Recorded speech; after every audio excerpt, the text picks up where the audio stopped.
Standing committee برائے بلدیات Punjab assembly کا local government act پاس۔ Standing committee کی منظوری کے بعد یہ بل ووٹنگ کے لیے پنجاب اسمبلی میں پیش کیا جائے گا۔ لاہور میں میٹروپولیٹن کارپوریشن ختم کر دی گئی ہے۔ لاہور میں 10 سے زائد ٹاؤنز بنائے جائیں گے۔ ٹاؤنز کے سربراہ میئرز ہوں گے۔ میئر کا الیکشن یونین کونسل ممبران کریں گے۔ ایڈیٹر بیوروکریسی کیسر کھوکھر ہمارے ساتھ ہیں، مزید ڈیٹیلز ان سے جانیں گے۔ جی کیسر کھوکھر۔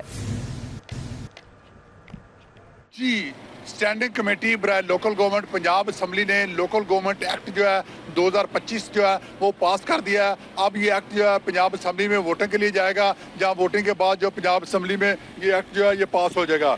لاہور میں جو ہے میٹروپولیٹن کارپوریشن ختم کر دی گئی ہے۔ لاہور میں 10 سے زائد ٹاؤن ہوں گے جن کا ڈیمارکیشن کے تحت جو ہے الیکشن کمیشن فیصلہ کرے گا کہ 10 12 14 15 کتنے لاہور میں ٹاؤن ہوں گے، اور ٹاؤن کا سربراہ جو ہے وہ میئر ہوگا۔ میئر کا الیکشن جو ہے وہ ممبر یونین کونسل کریں گے، اور جو یونین کونسل کے جو ممبر ہیں وہ چیئرمین کا بھی چناؤ کریں گے، جبکہ جو یونین کونسل کے جو ممبران ہیں ان کا براہ راست چناؤ ہوگا، اور یونین کونسل کے ممبران کی تعداد 9 ہوں گی، جبکہ یونین کونسل کے جو 9 ممبران ہیں وہ منارٹی، یوتھ، کسان، خواتین ممبر جو ہے منتخب کریں گے۔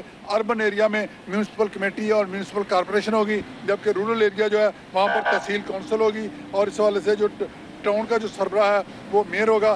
میئر کا جو الیکشن ہے وہ یونین کونسل کے جو ممبر ہوں گے وہ ووٹ ڈالیں گے، اور وہ ووٹ ہوگا 2 لاکھ یا 2 لاکھ سے زیادہ جو آبادی جہاں پر ہوگی وہاں پر میونسپل کارپوریشن بنے گی، اور جو چیئرمین جو تحصیل کونسل ہوگا اس کا انتخاب جو ہے وہ بھی یونین کونسل کے ممبران کریں گے۔ ضلع کونسل جو ہے وہ ختم کر دی گئی ہے، یہ اپروول ہوئی ہے، اسٹینڈنگ کمیٹی برائے لوکل گورنمنٹ نے اپروول دیا ہے۔ اب پنجاب اسمبلی میں ووٹنگ ہوگی، جس کے بعد اگلے ہفتے یہ بل پاس ہو جائے گا، اور پھر اس کے بعد پنجاب میں بلدیاتی الیکشن۔ ٹھیک ہے، بہت شکریہ کیسر کھوکھر۔ وزیر اعلیٰ اور ان کے وزراء کو چھٹی پر جانے کے بھی پیسے ملیں گے۔ پارلیمانی مشیروں کی طرز پر وزراء کو بھی چھٹی پر الاؤنس دینے کی تجویز ہے۔ وزیر اعلیٰ پنجاب وزراء اسپیکر کے لیے قانون میں ترمیم کی سمری تیار کر لی گئی ہے۔ اس حوالے سے بات کر لیتے ہیں، علی رامے ہمارے ساتھ ہیں۔ جی علی رامے۔ بالکل، پنجاب اسمبلی نے یہ معاملہ جو ہے وہ محکمہ قانون کو ارسال کیا تھا کہ پنجاب کے اندر جو صوبائی وزراء ہیں ان کی جو تنخواہیں بڑھائی گئی، اور پارلیمانی سیکرٹریز اور اراکین اسمبلی ان کی تنخواہوں میں جو 2024 کے ایکٹ کے مطابق اضافہ کیا گیا، اب اس میں ایک نئی ترمیم جو ہے وہ کی جائے۔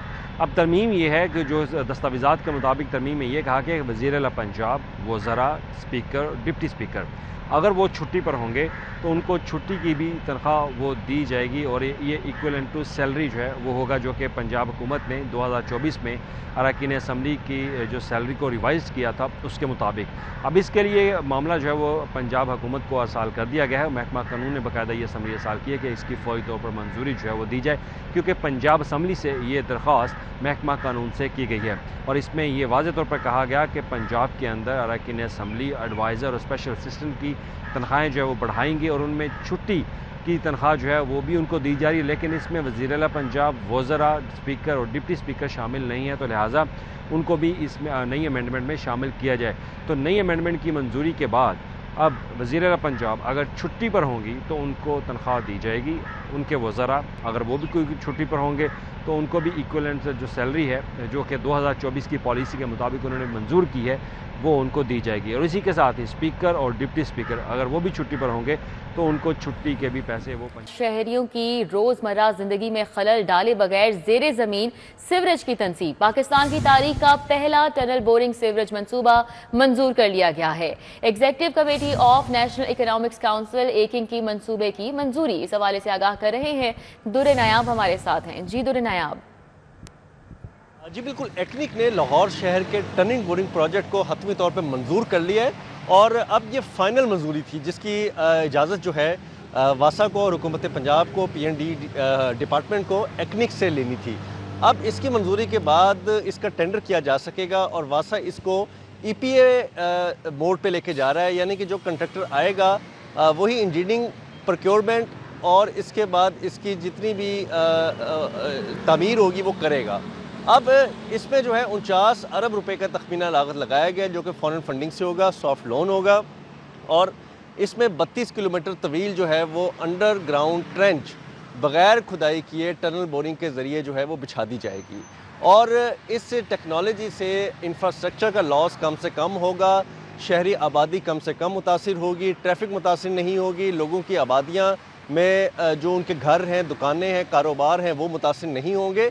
اس کی ٹرینچ لارکس کالونی سے گلشن راوی تک آئے گی اور یہ 32 کلومیٹر طویل ہوگا اور وسطی لاہور گنجان آباد علاقے جو لاہور کے ہیں اس کے نیچے سے یہ پورا پروسیس کرتے ہوئے لاہور شہر کو ایک دفعہ ایک نئی جدت کے ساتھ ڈرین دے گا۔ اس سے قبل پورے پاکستان میں کہیں بھی ٹنل بورنگ پروجیکٹ کے تحت کہیں پہ بھی بچھائی گئی ٹھیک ہے، بہت شکریہ۔ پنجاب میں چینی کے سرکاری نرخ غائب 173 روپے فی کلو صرف نوٹیفیکیشن تک محدود ہے، جبکہ متعدد شہروں میں چینی 190 تا 200 سے زائد کلو میں فروخت ہو رہی ہے۔ اس حوالے سے بات کر لیتے ہیں کلیم اختر سے۔ جی کلیم۔ جی بالکل، پنجاب میں چینی کے جو سرکاری نرخ ہیں وہ مکمل طور پر غائب ہیں۔ اگر مختلف جو پرچون فروش اور اس کے علاوہ جو گلی محلوں میں موجود چھوٹی دکانیں ہیں جہاں پر عام شہری براہ راست رسائی رکھتا ہے، وہاں پر جو چینی ہے مکمل طور پر غائب ہے، اور جبکہ سپر مارکیٹ میں جو چینی ہے وہ دستیاب ضرور ہے، لیکن وہاں پر جو چینی ہے جو سرکار کی جانب سے نرخ مقرر کیے گئے ہیں اس پر فروخت نہیں کی جا رہی ہے۔ اس حوالے سے اگر آپ کو مزید بتائیں تو جو سپر سٹور ہیں وہاں پر چینی فی کلو 190 سے 200 اور 210 روپے تک فروخت ہو رہی ہے، جبکہ اس کے علاوہ جو پرچون فروش ہیں وہاں پر جو چینی مکمل طور پر غائب ہے، اور چینی دستیاب نہ ہونے کی وجہ سے جو عام شہری ہیں وہ شدید پریشانی کے اندر مبتلا ہو چکے ہیں۔ جبکہ اس کے علاوہ اگر بات کریں تو پنجاب حکومت کی جانب سے ایک نوٹیفیکیشن جاری کیا گیا جس میں کہا گیا کہ 14 اگست تک جو چینی ہے وہ فی کلو 173 روپے دستیاب ہوگی، لیکن یہاں پر 173 روپے چینی دستیاب کیا ہونی ہے، جہاں پر تو چینی مکمل طور پر غائب ہے، جس کی وجہ سے جو عام شہری ہیں وہ شدید مشکلات کے اندر مبتلا ہو چکے ہیں۔ جبکہ شہریوں کی جانب سے یہ مطالبہ کیا گیا ہے کہ نہ صرف جو پنجاب حکومت ہے اس پر ہوئے چینی کی جو فراہمی ہے۔ بہت شکریہ کلیم۔ کانٹریکٹ اور اسسٹنٹ ایجوکیشن آفیسرز کے لیے بری خبر یہ ہے کہ سینکڑوں کانٹریکٹ اور اسسٹنٹ ایجوکیشن آفیسر کو ہیڈز کی دور سے نکال دیا گیا ہے۔ کیا وجوہات ہیں، جان لیتے ہیں جنید ریاض سے۔ جی جنید بتائیے گا۔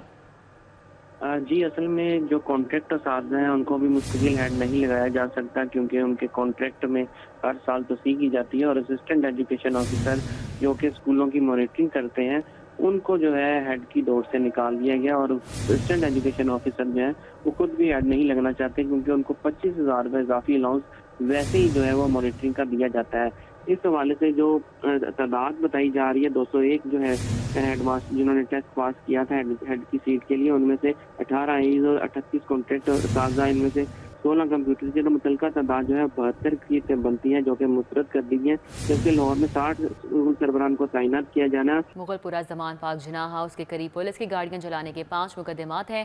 سابق وفاقی وزیر فواد چودھری کی 5 مقدمات میں عبوری ضمانت پر سماعت ہوئی۔ احوال بتائیں گے جمال الدین جمالی۔ جی جمال الدین جمالی۔ جی بالکل، سابق وفاقی وزیر فواد چودھری انسداد دہشت گردی عدالت میں عبوری ضمانت کے لیے پیش ہوئے اور اپنی حاضری مکمل کروائی۔ فواد چودھری نے 9 مئی جلاؤ گراؤ کے 5 مقدمات کے اندر عبوری ضمانت کی درخواستیں دائر کر رکھی ہیں، جس میں وہ حاضری کے لیے پیش ہوئے۔ انسداد دہشت گردی عدالت کے جج منظر علی گل نے ضمانتوں پر سماعت کی، اور فواد چودھری کے وکیل بھی دلائل کے لیے اگرچہ موجود تھے، مگر 9 مئی ٹرائل کی مصروفیت کی وجہ سے عدالت نے دلائل نہیں سنے اور کارروائی جو ہے 26 ستمبر تک ملتوی کر دی ہے، اور فواد چودھری جو ہے ان کی عبوری ضمانت میں بھی توسیع کر دی ہے۔ یہ زمان پارک کے اندر پولیس کی گاڑیاں جلانے، مغل پورہ کے اندر پولیس کی گاڑیاں جلانے اور جناح ہاؤس کے قریب پولیس کی گاڑیاں جلانے کے مقدمات ہیں، 5 مقدمات۔ اگرچہ فواد چودھری نے دیگر مقدمات میں بھی ضمانتیں دائر کر رکھی ہیں، مگر وہ آج سماعت کے لیے نہیں لگے۔ بہت شکریہ جمال الدین جمالی۔ پی ٹی آئی کا 14 اگست کو شاہدرہ میں ورکرز کنونشن کے لیے ہائی کورٹ سے رجوع، عدالت نے رجسٹرار آفس کے اعتراضات ختم کر دیے ہیں۔ ملک اشرف سے اس حوالے سے تفصیلات جانیں گے۔ جی ملک اشرف۔ تحریک انصاف نے 14 اگست کو شاہدرہ میں P T I worker convention کرنے کے لیے لاہور ہائی کورٹ سے رجوع کیا ہے، اور جس پہ لاہور ہائی کورٹ کے رجسٹرار آفس نے کئی اعتراضات عائد کیے ہیں، تاہم لاہور ہائی کورٹ کے جسٹس خالد اسحاق نے رجسٹرار آفس کے اعتراضات ختم کرتے ہوئے اس درخواست کو سماعت کے لیے مقرر کرنے کی ہدایت کی ہے۔ جسٹس خالد اسحاق نے یہ بھی ریمارکس دیے ہیں کہ اس درخواست کو جوڈیشل سائٹ پہ اس کے قابل سماعت ہونے کا جائزہ لیں گے۔ جسٹس خالد اسحاق نے اکمل خان جو کہ پی ٹی آئی کے کارکن ہیں ان کی جانب سے دائر کی گئی درخواست پر بطور اعتراض کے سماعت کی، اور اس میں پنجاب حکومت کی جانب سے اسسٹنٹ ایڈوکیٹ جنرل محمد فرخان لودھی پیش ہوئے، اور انہوں نے اس درخواست کے قابل سماعت ہونے کے متعلق اعتراض اٹھایا۔ رجسٹرار آفس نے بھی اس درخواست کے قابل سماعت ہونے کے حوالے سے اعتراضات عائد کیے تھے۔ ایک اعتراض تو یہ تھا کہ درخواست گزار جو ہے اس نے متعلقہ داد رسی کمیشن سے رجوع نہیں کیا، جو کہ کرنا ضروری تھا۔ دوسرا اعتراض یہ بھی کیا گیا کہ درخواست گزار اس سے پہلے بھی کئی مختلف نوعیت کی پٹیشنیں دائر کر چکا ہے، اس کا اس پٹیشن بہت شکریہ ملک اشرف۔ پی ایچ اے حکام کا غریب ملازمین پر غیر منصفانہ پالیسی رائج کرنے کا فیصلہ، سینکڑوں ریٹائرڈ ملازمین کو ادویات کی سہولیات معطل کرنے کا ایجنڈا۔ اس حوالے سے بات کریں گے در نایاب سے۔ جی در نایاب۔ جی بالکل، پی ایچ اے کے افسران نے ایک ایجنڈا تیار کیا ہے جس میں غریب ملازمین جو پی ایچ اے کے ساری عمر ملازمت کرتے رہے اور ریٹائرمنٹ ہونے کے بعد ان کو پینشن اور ادویات کی سہولت ملتی تھی، اب اس پہ تلوار چلائی جا رہی ہے اور اب ان کو آگے ادویات کی سہولیت میسر نہیں ہوگی۔ ریٹائرڈ ملازمین جن کی تعداد 1400 سے زائد بنتی ہے، اب وہ اپنی ریٹائرمنٹ کے بعد جو عمر کے آخری حصے ہیں اس میں ادویات نہیں لے سکیں گے جب ان کو سب سے زیادہ ضرورت ہوتی ہے۔ اس حوالے سے جو ایجنڈا تیار کیا گیا ہے اس کو اب جو امینڈمنٹ کا ایجنڈا ہے وہ گورننگ باڈی کے اجلاس میں رکھا جا رہا ہے۔ بورڈ آف ڈائریکٹر کا اجلاس آج متوقع ہے اور اس میں یہ فیصلہ لیا جائے گا۔ تاہم اس حوالے سے ملازمین میں کافی بے چینی سامنے آ رہی ہے اور وہ ان کا کہنا یہ ہے کہ ساری عمر انہوں نے اپنی زندگی کا اس پی ایچ اے کو دیا اور اب جب ان کو سب سے زیادہ ضرورت ہے تو ان کے خلاف یہ پالیسی رائج کی جا رہی ہے، جبکہ دوسری جانب دیکھا جائے تو ایل ڈی اے واسا میں ریٹائرڈ ملازمین کو بھی پوری سہولیات میسر ہے اور ان کو ادویات ہر قسم کی فراہم کی جا رہی ہے۔ ٹھیک ہے، بہت شکریہ در نایاب۔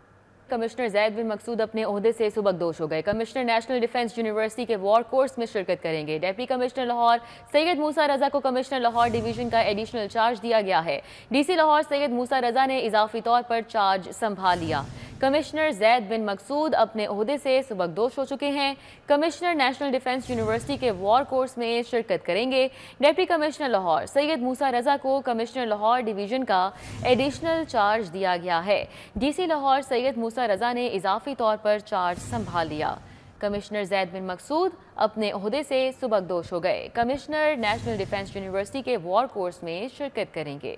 وزیر بلدیات کی زیر صدارت لاہور ڈیولپمنٹ پروگرام کا ہفتہ وار جائزہ اجلاس ہوا۔ ڈپٹی کمشنر لاہور سید موسیٰ رضا، ایم ڈی واسطہ سید غفران احمد نے شرکت کی۔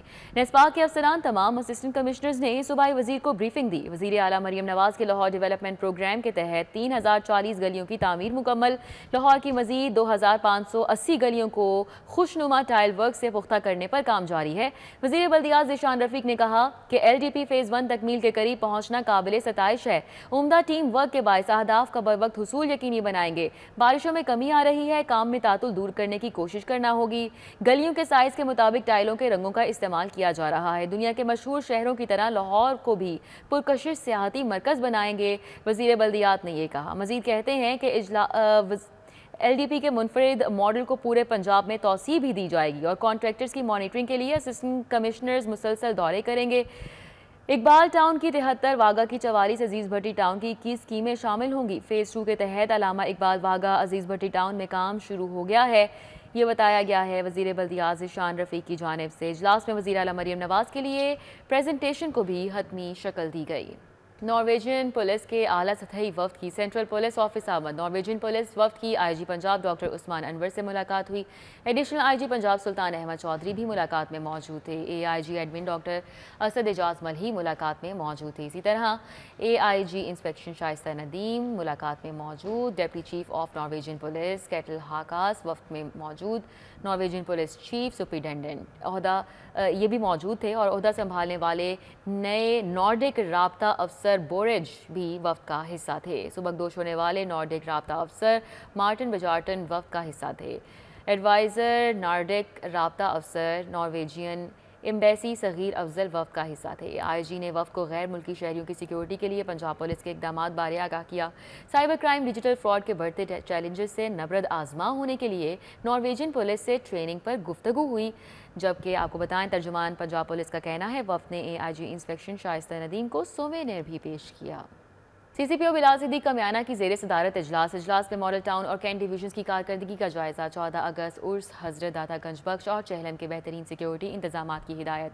14 اگست پر ون ویلنگ اور ہوائی فائرنگ کی روک تھام یقینی بنائی جائے۔ ون ویلنگ اور ہوائی فائرنگ کے سابقہ ریکارڈ یافتگان پر کڑی نظر رکھی جائے۔ موٹر بائکس کی آلٹریشن کرنے والے مکینکس کے خلاف ایکشن لیا جائے۔ سی سی پی او کی جانب سے کہا گیا کہ کرپشن پر زیرو ٹالرنس ہے، شکایت کی صورت میں محکمانہ کارروائی کی جائے گی۔